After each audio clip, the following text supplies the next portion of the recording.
Halo semuanya, kita tahu bahwa setiap hari kita keluar dan kita akan berinteraksi dengan yang namanya sinar UV. Dan sinar UV ini ada dua, yaitu ada sinar UVA dan sinar UVB. Sinar UVA itu akan menembus kulit dan menimbulkan penuaan, sedangkan sinar UVB dia nggak menembus kulit, tapi dia akan memburning atau membakar permukaan kulit, sehingga ini bisa memacu namanya kanker kulit. Nah, dua-duanya kan memiliki efek buruk untuk kulit kita. Sehingga untuk mengantisipasi ini semua, kita perlu yang namanya tameng. Tameng ini biasa kita sebut dengan sunscreen. Sebenarnya sinar UV itu terdiri dari 3 macam. Ada UVA, UVB, dan UVC. Untuk UVC sendiri itu sudah disaring oleh atmosfer kita. Jadi ada matahari, bumi ini diliputi oleh atmosfer. Jadi UVC itu sudah disaring oleh atmosfer yang meliputi bumi ini. Tapi untuk UVA dan UVB, dua-duanya itu sampai ke kulit kita. Kita sudah tahu bahwa UVA itu menembus kulit, UVB itu menimbulkan sunburn di permukaan kulit kita. Dan kita tahu bahwa dua-duanya itu menghasilkan panas. Dan panas inilah yang bisa merusak DNA dan bisa memicu timbulnya kanker kulit. Maka dari itu, kita butuh yang namanya sunscreen. Apalagi ketika kita hidup di negara tropis seperti Indonesia, yang kita tahu bahwa paparan UV itu memiliki indeks yang cukup ekstrim. Sehingga penggunaan dari sunscreen itu sendiri, itu tidak hanya ketika kita mau pergi ke pantai, atau pergi ke tempat-tempat yang sangat panas, tapi kita harus pakai itu setiap hari untuk perlindungan yang optimal. Jadi sekarang kita sudah tahu nih, sunscreen itu tidak hanya sekedar untuk kosmetik atau estetik, tapi juga untuk melindungi kulit kita dari sinar UV.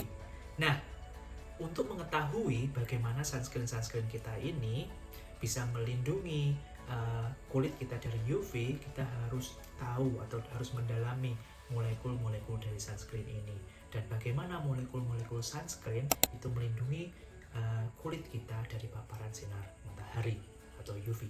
Nah, sekarang kita pengen tahu nih jenis-jenis dari sunscreen itu sendiri. Sunscreen umumnya ada 2 macam, yaitu sunscreen dengan perlindungan fisik dan sunscreen dengan perlindungan kimia. Sunscreen perlindungan fisik dan kimia ini memiliki mekanisme yang berbeda, tetapi tujuannya tetap sama, yaitu melindungi kulit kita dari paparan UVA atau UVB. Jadi yang pertama itu sunscreen fisik. Sunscreen fisik itu memiliki mekanisme di mana dia bertindak seperti cermin. Jadi ketika kita oleskan sunscreen fisik, dia akan memiliki lapisan cermin, sehingga ketika ada sinar UV datang, dia akan memantulkan twing. Nah, biasanya untuk sunscreen fisik ini mereka menggunakan bahan yang namanya titanium dioksida dan zinc oksida. Dan yang kedua adalah jenis sunscreen kimia. Jadi sunscreen kimia itu mekanismenya sedikit berbeda dengan sunscreen fisik, di mana kalau sunscreen kimia, sinar UV ini datang, tapi dia akan diserap oleh sunscreen kimia kita. Ketika sunscreen kimia itu menyerap, maka elektron-elektron yang ada di dalam sunscreen kimia, awal mulanya itu dia itu memiliki energi rendah. Ketika menyerap UV, energi ini tuh akan naik, atau elektron ini akan naik ke atas dan turun lagi ke bawah. Sehingga ketika dia itu naik ke atas kan menyerap energi, terus ketika di atas karena tidak stabil, dia akan turun ke bawah melepaskan energi sebagai panas. Dan saya sudah cek atau saya sudah confirm di ChatGPT atau apapun, panas yang ditimbulkan itu tidak terasa oleh tubuh kita karena panasnya terlalu kecil, sehingga kita bisa simpulkan mekanisme ini aman untuk tubuh kita. Jadi bahan-bahan atau bahan-bahan aktif untuk sunscreen kimia itu diantaranya adalah avobenzone dan octinoxate. 2 jenis bahan ini dia bisa menyerap UV, elektronnya tereksitasi dan melepaskannya sebagai panas. Tapi kedua sunscreen ini ada tantangannya masing-masing. Sunscreen yang pertama untuk jenis kimia, karena dia itu menyerap ke dalam jadi sunscreen kimia itu akan menyerap ke dalam kulit kita, sehingga untuk beberapa orang mungkin nggak cocok, sehingga menimbulkan iritasi. Sedangkan untuk sunscreen jenis fisik, karena dia itu hanya di permukaan dan biasanya dia itu lebih tebal, bahan-bahan yang dipakai seperti titanium oxide dan zinc dioxide yang lumayan berat, jadi dia ketika diaplikasikan pada permukaan kulit ini akan terasa seperti tebal dan terasa berat.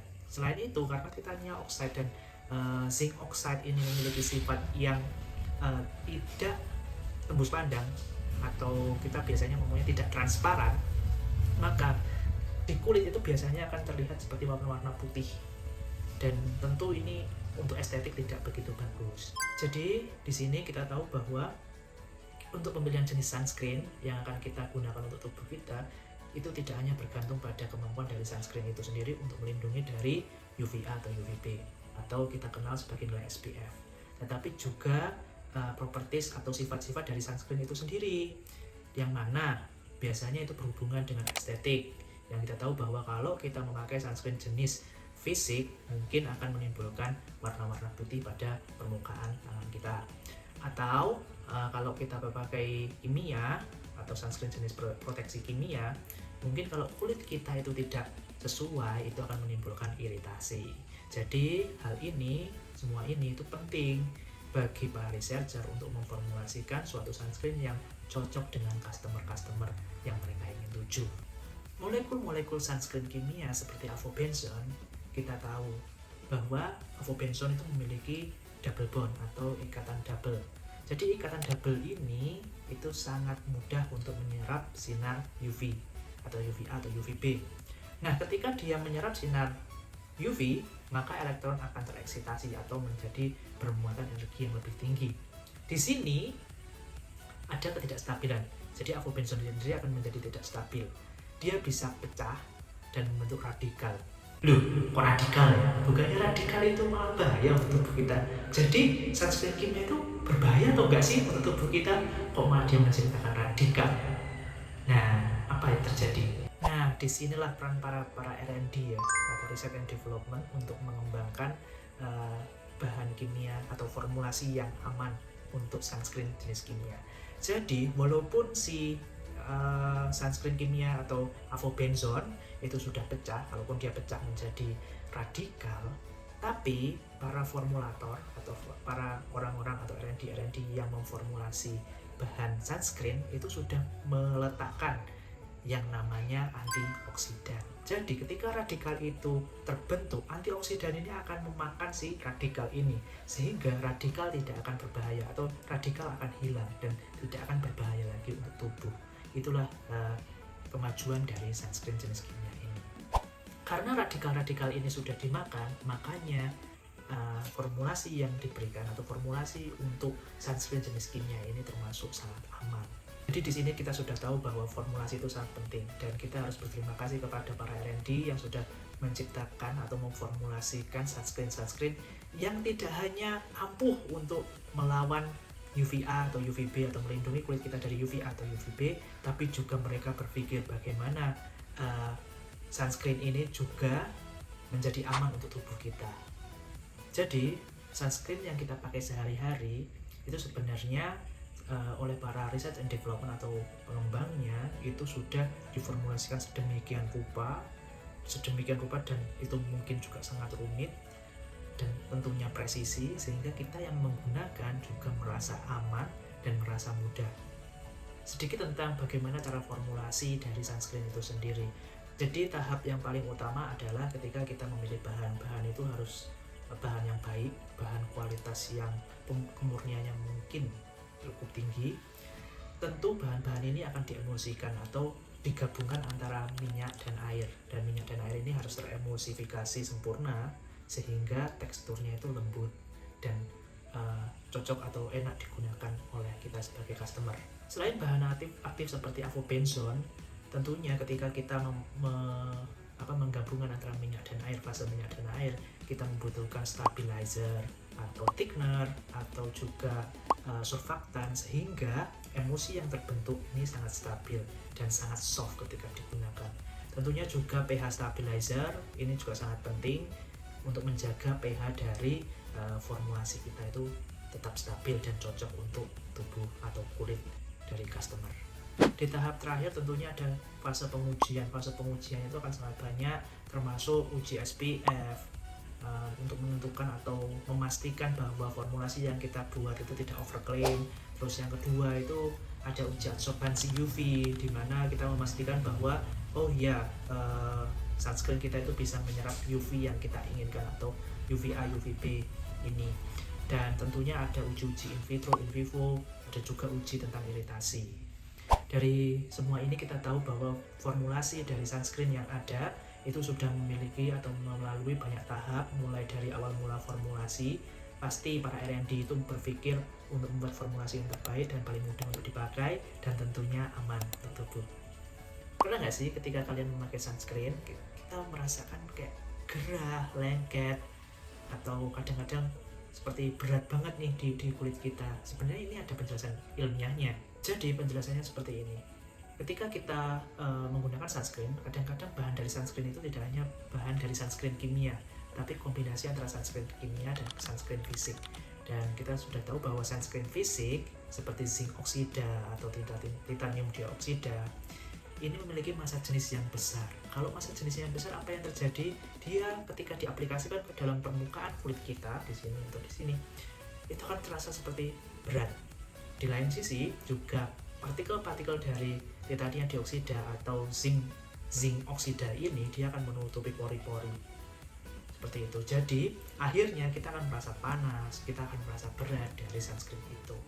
Oke, namun kita tidak perlu khawatir. Untuk saat ini para pengembang atau R&D, Research and Development, untuk formulasi bahan sunscreen fisik ini, mereka telah mengembangkan namanya nano sunscreen fisik, di mana partikel-partikel zinc oksida atau titanium oksida ini disintesis menjadi bahan-bahan yang lebih kecil, sehingga ketika kita pakai di tangan atau di kulit muka, dia terasa lebih ringan.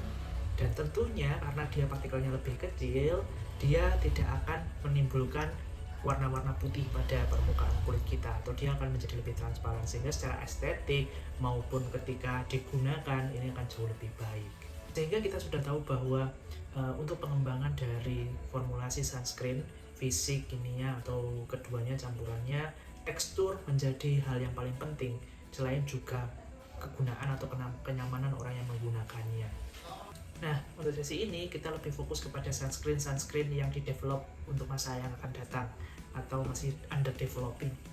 Jadi sunscreen, kita sudah tahu bahwa sunscreen jenis fisik itu memiliki sifat yang berat, terus lengket, dan kadang-kadang menimbulkan warna-warna putih atau white cast seperti itu.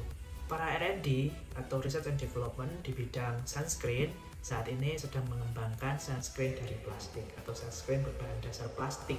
Jadi plastik ini adalah plastik polimer, di mana kita bisa mendesain partikel size-nya itu kecil ataupun besar, tergantung dengan penggunaannya. Mungkin mereka sedang atau banyak melakukan approachment atau pengembangan dari plastik yang memiliki ukuran nano size. Karena mengapa? Biar si partikelnya itu pertama tidak memblok pori-pori, yang kedua itu juga tidak berat. Namun mereka juga mengembangkan nih jenis plastik yang punya hollow atau dia itu bolong di tengahnya. Jadi seperti kita bayangkan partikelnya itu seperti bola.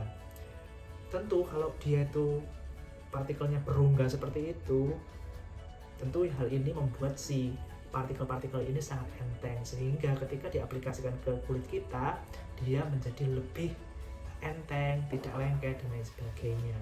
Tentunya dengan formulasi atau desain yang akurat, partikel-partikel ini atau partikel-partikel plastik ini tidak hanya enak digunakan, tentunya dia juga bisa melindungi kulit kita dari sinar UV dengan cara memantulkan si sinar ini seperti sunscreen jenis fisik. Jadi sebenarnya untuk sunscreen atau bahan sunscreen tipe ini, tipe plastik polimer yang berongga itu sudah dikembangkan atau sedang mungkin dalam masa pengembangan untuk formulasi massalnya.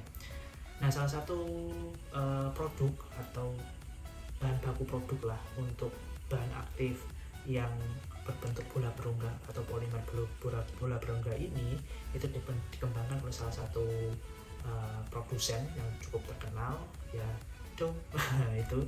Nah, perusahaan ini telah mengembangkan bola berongga yang diberi nama dengan styrene acrylate polymer, di mana styrene acrylate polymer ini dengan nama dagangnya yaitu Matahari Fierce. Kalian bisa cari sendiri Matahari Fierce. tapi bahasa Inggrisnya, itu memiliki particle size yang cukup kecil, sekitar 350 nanometer, yang memungkinkan dia cukup kecil sehingga dia tidak ngeblok pori-pori kita, tetapi dia juga transparan, artinya dia tidak menimbulkan white cast. Tetapi jangan khawatir, dia juga bisa memantulkan sinar matahari UVA atau UVB, sehingga kemampuan atau SPF-nya juga cukup tinggi. Nah, jadi bagi teman-teman yang R&D atau mungkin sedang di universitas, ini adalah chance kita untuk mengembangkan produk sunscreen mungkin terbaru berbahan dasar plastik polimer. Hingga saat ini kita sudah membahas tentang sunscreen, apa itu sunscreen, mekanisme sunscreen, hingga formulasi dasar dari sunscreen itu sendiri, sampai dengan R&D saat ini, misal penggunaan plastik hollow sphere polimer untuk sebagai bahan utama dari sunscreen itu sendiri, yang masih ongoing ya, belum banyak. Nah, tentu kita juga harus berpikir tentang bisnisnya atau industrinya. Siapa saja sih pemain-pemain bisnisnya? Tentu kita tahu bahwa industri sunscreen ini telah berkembang cukup pesat. Kita tahu R&D-nya cukup pesat hingga sampai saat ini mereka dari fisik, kimia, hingga tadi itu hollow sphere polimer. Tentu banyak brand-brand, mulai dari brand lokal, brand internasional, semuanya berkompet atau berkompetisi untuk memberikan formulasi yang terbaik untuk kita sebagai customer. Jadi brand-brand besar seperti L'Oreal, Shiseido, dan Unilever mungkin mendominasi pasar, namun juga inovasi-inovasi lokal mulai bersinar juga nih dengan bahan alami, fermentasi, atau teknologi biotek. Selain itu juga, selain dari teknologi dari sunscreen itu sendiri, tentunya juga regulasi-regulasi tentang efek dari sunscreen terhadap lingkungan itu juga selalu dikembangkan. Jadi government atau internasional itu juga mengembangkan regulasi mereka untuk menjaga atau memastikan bahwa sunscreen yang di-develop itu aman untuk kita dan lingkungan. Contohnya, salah satu contohnya itu tentang mengurangi atau pembatasan dari sunscreen berbahan dasar oksybenzone yang mereka tahu bahwa ini akan berdampak buruk pada lingkungan. Sehingga sekarang ada regulasi yang cukup ketat untuk meregulasi penggunaan dari oksybenzone ini. Sehingga masa depan sunscreen ini sendiri adalah kolaborasi antara sains, keberlanjutan, dan kenyamanan bagi penggunanya. Terima kasih telah menonton video ini, dan semoga hal ini bermanfaat terutama untuk penggunaan sunscreen dan untuk pengetahuan tentang sunscreen itu sendiri. Jika kalian suka, kalian bisa like, subscribe, dan share video ini.